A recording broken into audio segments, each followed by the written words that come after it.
our merciful and loving Father. Yes, Father. Our Father, you have blessed us to be able to come before your holy presence. Yes. To listen to your instructions that will guide us and help us to be able to attain that eternal life that you promised unto your servants. Amen. And we pray, our Father, as we listen to your holy words, Yes. that you would open up our hearts and the minds of understanding. Yes. That we may be able to understand your truth. Yes. And we'll be filled with the faith and understanding to go on fulfilling our obligations and serving and glorifying the most holy name. Amen.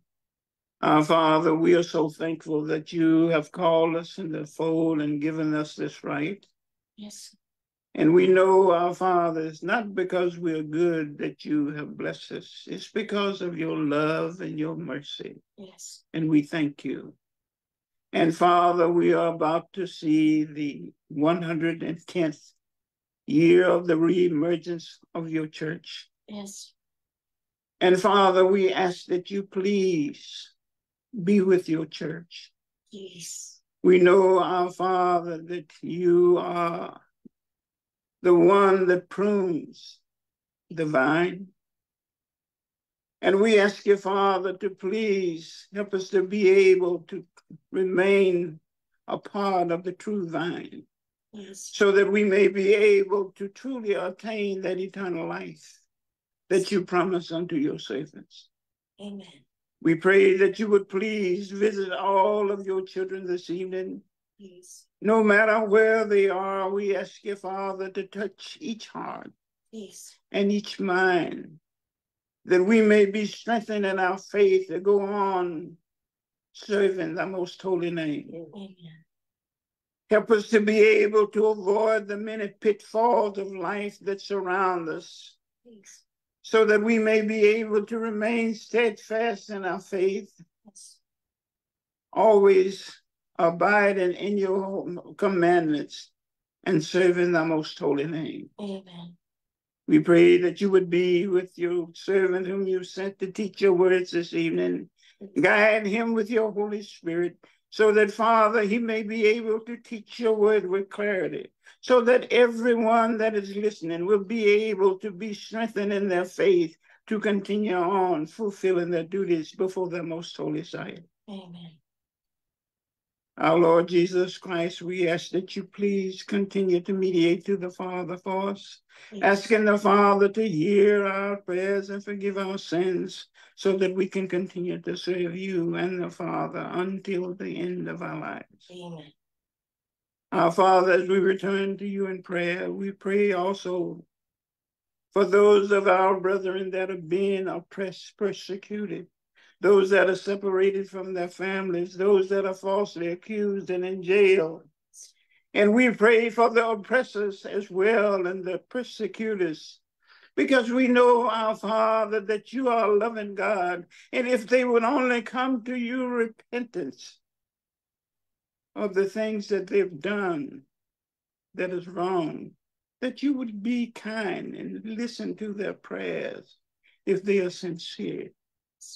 And Father, we may be able always to go on all together, fulfilling our duties and serving the most holy name. Amen. We truly believe, our Father, that you will be with us throughout our Bible study, because we ask everything in the name of thy Son, Jesus. Amen. Amen. Amen. Amen. Thank you so much, beloved brothers and sisters. And once again, that we are all together in our Bible study, wherein we are very fortunate and very thankful to our Lord God and our Lord Jesus Christ, not only for our borrowed life and strength, but most especially that we have been given the faith to know that it is our divine duty to continue constantly worshiping and praising the name of our Lord God in heaven. It is true, beloved brothers and sisters, that many of us who have been called into the fold have experienced different trials in life. wherein our faith has been tested. And during the course of those trials, we were able to surmise from ourselves if we truly have that faith and hope in our Lord God in heaven. And it is important to have that faith, because if we don't have that faith, beloved brethren, we know that we will not be able to endure. We will not be able to withstand the different trials, especially those who made a stand on the side of God's righteousness, who have been persecuted, oppressed, those who are still in jail, being hunted down, or those who have been torn apart from their loved ones, still in hiding. Anyone who has gone through a lot, wherein even though they have their belongings, their properties have been stripped off, taken away from them, all because they made a stand to continue following the pristine doctrines of our Lord Jesus Christ. And when we have gone through that, we still have our faith. While others have probably gone cold in their faith, there are those who switch religions, or those who started fighting for what is right, believing in the words of our Lord God only to start their own religion, or to be led astray in other doctrines away from the teachings of our Lord God, the ones that we have received from God's messenger in these last days. And that is why we are very thankful that as we approach the anniversary of the Church of Christ in its reemergence, we are amongst those who remain faithful to the pristine doctrines. And it's not because we are following a personality or a group of people, not because we are following the Manalos or fanatic in a certain way, but because we received the doctrines, we understood the teachings, and we chose to follow what is right based on the Holy Scriptures taught to us by our Lord Jesus Christ. As we continue in our sojourn, we continue to hope that all of these things will come to pass. We continue to hope that this is a way for us to prove ourselves to our Lord God, and in the process, we will be able to receive God's teachings and His blessings and continue in our sojourn and finish our race. But how important is hope in our lives? People hope in different ways. People hope in different things. They probably are those who hope in the things that they have earned from themselves. Like, for example, if they have a career, they have a good education, and they have started something that have earned them prestige in this life, that's something for them to hope.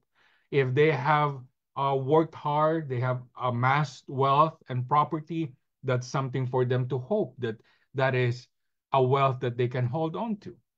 But for us who also sojourn in this world, also find joy and pride of the things that we receive, the blessings that we have, but also hope on the promises of our Lord God, we continue to endure whatever trials that we go through, because there are promises of our Lord God that we continue to hold on to, that we continue to have faith in, that we continue to hope in. So what importance does hope in God's promises have in our lives, especially today as we continue to sojourn in this world? After many years that many of us have been displaced, many of us are being persecuted, oppressed, yet we continue to hope in the promises of our Lord God. Let us start our study as we read what is written here in Hebrews chapter 6 and the verses 17 up to 18. To those who were to receive what He promised, God wanted to make it very clear that He would never change His purpose. So He added His vow to the promise. There are these two things then that cannot change and about which God cannot lie. So we who have found safety with Him are greatly encouraged to hold firmly to the hope placed before us. Beloved brethren, many of you who are listening today, probably in different parts of the world, who have witnessed everything that have transpired from the moment that we made a stand. And because of that, we were persecuted, we were oppressed, yet we still continue to do what is right. We continue to hope that God's promise that He will not forsake us, that He will protect us at all times, that He will give us the things that we need in order for us to follow His teachings. We hope for those promises. And we hope not to be in vain, because God made it clear from the very beginning that He would never change His purpose. He added not only from having a promise, but a vow to His promise. So this is our Almighty God making a promise and adding a vow to it. So this is something that we can truly hold on firmly, and it will not change. God will not go back on His promises, that He will continue to do what is right for those who continue to be faithful to Him. So what does this hope play a role in our lives? We may experience life differently, beloved brothers and sisters. There would probably be some of you who are still studying. There may be those who have a family. They have even grandchildren. There are those who are probably have their own career ahead of them. So we have different scenarios in our lives, yet we all hope for the same thing. We all hope in the same God. So what does this hope do in our lives? Let us read what is written here in Hebrews chapter 6 and the verses 19. We have this hope as an anchor for our lives. It is safe and sure, and goes through the curtain of the heavenly temple into the inner sanctuary. So the hope that we have, beloved brothers and sisters, is not just for posterity's sake. It is not just to say, oh, I hope in God. I hope in His promises. I have faith that it will come true. No, those are not just lip services. When we say we hope in the promises of our Lord God, based on the doctrines that we received, this hope serves as an anchor. And we know what an anchor is. As a symbolism of an anchor is a foundation, the strength to be firm in your resolve. When a ship is being tossed away left and right with the turbulence of the sea, of the weather, there is an anchor that puts that ship right where its place is supposed to be. It will not wander off. It will not stray away. It will not go into danger, because there is an anchor that will pull it close, that will not let it go astray, that will make sure that it will remain firm.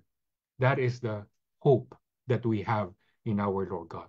If we have that hope and it is firm in our hearts, then come what may in this world, no matter how turbulent our life can be, no matter how many trials that we go through, no matter how dim the future may seem, but if we have that anchor that is anchored on the promises of our Lord God, then we will endure. We will continue with our sojourn, knowing that our God will be there for us. Now, isn't this the same hope that others have? Even those people who are doing evil and wicked things towards their brothers and sisters, they also have hope. But why are there those people who also receive the doctrines, yet they cannot hope in our Lord God to protect them in order for them to make a stand and do what is right? Let's read John 12:37. Even though He had performed all these miracles in their presence, they did not believe in Him. This is our Lord Jesus Christ. He Himself performed many miracles in front of people who have been following Him, many of them His disciples. Yet, despite the fact that they witnessed for themselves the miracles in the presence of our Lord Jesus Christ, they did not believe in Him. Why is that? Why are there those who saw the miracles, who know that it was our Lord Jesus Christ, the very same way that we know that our Lord Jesus Christ was the one who founded his church, named it Church of Christ. It was our Lord Jesus Christ who gave us the doctrines, the pristine ones that has been based on the Holy Scriptures. Yet when it's time to prove that we have faith in him and we are disciples and followers of our Lord Jesus Christ, there are those who fail to follow through. Let's continue reading 38 up to 40. So that what the prophet Isaiah had said might come true. Lord, who believed the message we told? To whom did the Lord reveal his power? And so they were not able to believe because Isaiah also said, God has blinded their eyes and closed their minds so that their eyes would not see and their minds would not understand and they would not turn to me, says God, for me to heal them. That is why there are those, no matter how evident the prophecies and the miracles of our Lord Jesus Christ, they did not follow. They did not fight for what is right because they have been blinded. Their minds were closed. They choose to believe what they chose to believe, not what our Lord God has provided for them. And they do not understand. So that is why, beloved brothers and sisters, this is how we know that even though we know a lot of ministers from before, respectable, decent ministers, yet when it was time for them to make a stand to do the right thing, they did not follow because there was fear. And that fear was greater than their faith. The fear of persecution and oppression, the fear of being targeted, vilified, even persecuted and put to jail was greater than their faith in our Lord God, who promised that he will protect them at all times. What happened when that fear was greater than their faith? The same thing that happened to the rest that chose to be silent or chose not to do the right thing. Let's continue reading 42 up to 43. Even then, many Jewish authorities believed in Jesus. But because of the Pharisees, they did not talk about it openly, so as not to be expelled from the synagogue. They love human approval rather than the approval of God. This was what happened during the time of our Lord Jesus Christ in his ministry. And it happened again, time and time again, in every dispensation of time, whenever God would send messengers, whenever God would provide the proof that is needed, there would be those who would be afraid to follow because of persecution, because they will be expelled from the norm, expelled from the institution. So they were afraid of man and institutions rather than of God. They wanted human approval rather than the approval of our Lord God. So that is why, beloved brothers and sisters, this all plays a role in our lives. Sometimes we need to hear and see these verses in order for us to reflect in our life. How did this play out in our life? How was this evident as we were also going through the trials and tribulations in life? Because this has been written already. Yet there are those who failed to see, to understand, and to believe. Why? Let's read 2 Peter chapter 1 and the verses 19. So we have seen and proved that what the prophets said came true. You will do well to pay close attention to everything they have written. For like lights shining into dark corners, their words help us to understand many things that otherwise would be dark and difficult. But when you consider the wonderful truth of the prophet's words, then the light will dawn in your souls, and Christ, the morning star, will shine in your hearts. That is why, beloved brothers and sisters, let us pay close attention to everything that has been written, which is the Holy Scriptures. And as it is being conveyed to us through our Bible studies, our daily community prayer, our worship services, this only proves that whatever the prophets said from the very beginning, even their prophecies, all came through. And as we are witnesses to these prophecies, as we are witnesses of everything that happened in our life, all the more we should let the light within us, the words of our Lord God, the doctrines that we have received, to shine through the dark corners. And those dark corners are the things that we encountered in our life. The times when we thought we were alone, the times when we thought there was no more hope, there was no solution to our problems. That's the time when our faith and our hope gave us the strength to understand God's teachings in order for us to receive his blessings. Otherwise, everything that is happening may be dark and difficult for us to understand. But because we have been enlightened with the words of our Lord God, no matter where you are in this world, whether you're in the far corners of this world, the light of our Lord God and his words will shine brightly within us. What about those who also receive the doctrines, yet do not allow the light in them to shine because of fear of persecution and oppression, because of fear that they would be expelled from the synagogue or the physical houses of worship? They're more afraid of that than being expelled by our Lord God himself. What will happen? Is there hope for those who may have been conflicted before, who were probably in the crossroads, but yet now starting to realize that it is more important to seek for God's approval rather than man, to do what is right rather than go with the flow in order not to get attention or be persecuted and oppressed? If there are those who are in the brink of making that decision to follow God, to follow our Lord Jesus Christ, what is the prophecy saying in order for them to do the right thing? Let us read Isaiah 1:16 up to 17. Wash yourselves clean. Stop all this evil that I see you doing. Yes, stop doing evil and learn to do right. See that justice is done. Help those who are oppressed.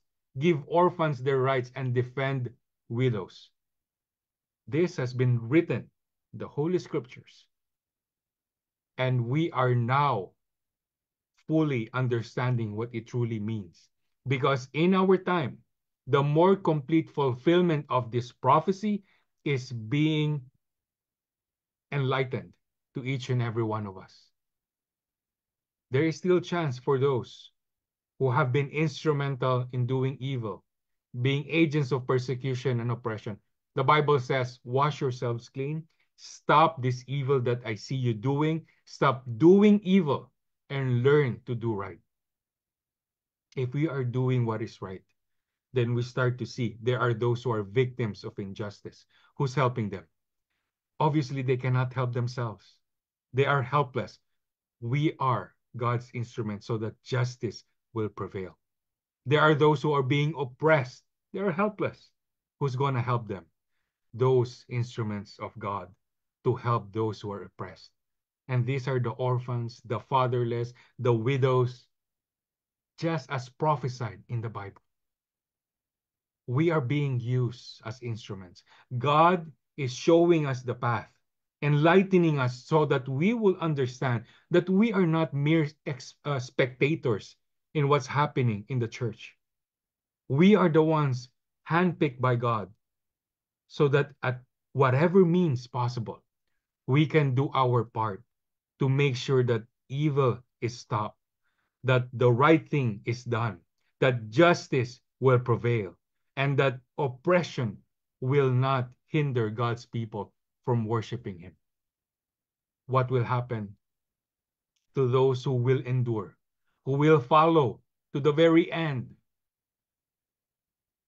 The hope that God has given us, the promises that God has given us, if we are to do what is right and to help those who are being oppressed.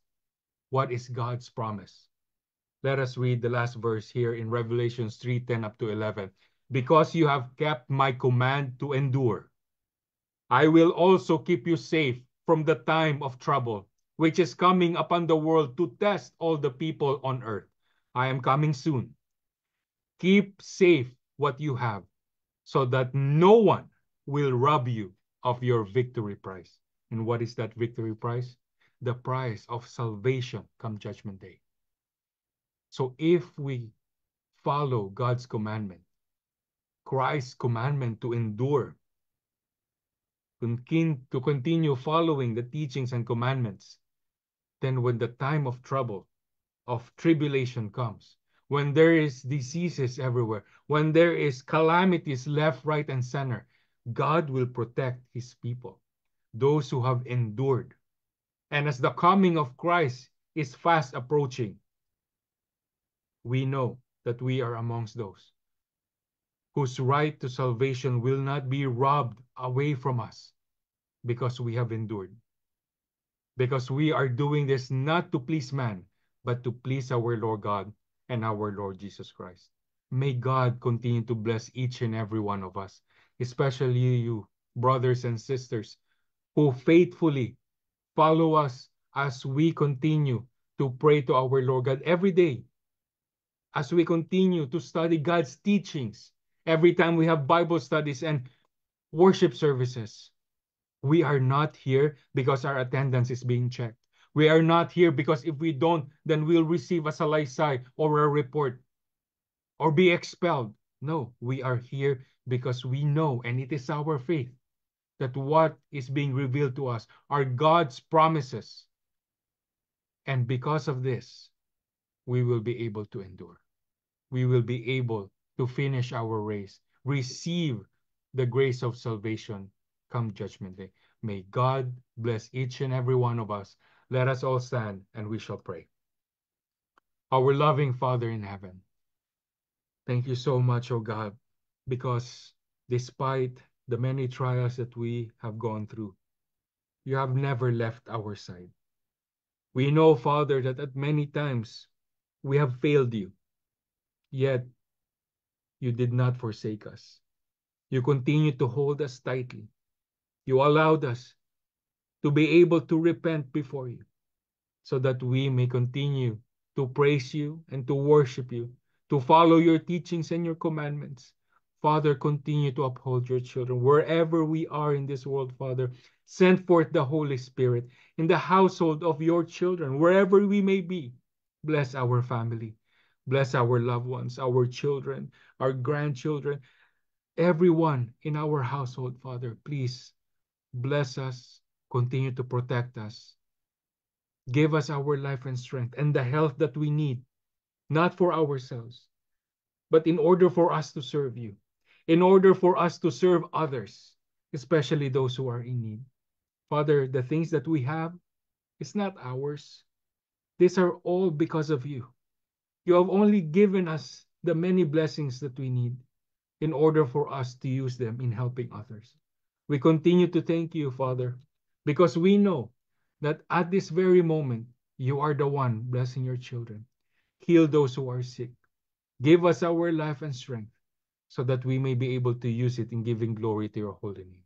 It is our fervent hope that you have forgiven us of our sins and that you will continue to protect your children. For all of these things we humbly ask and beg in the name of our Lord, Christ Jesus. Amen.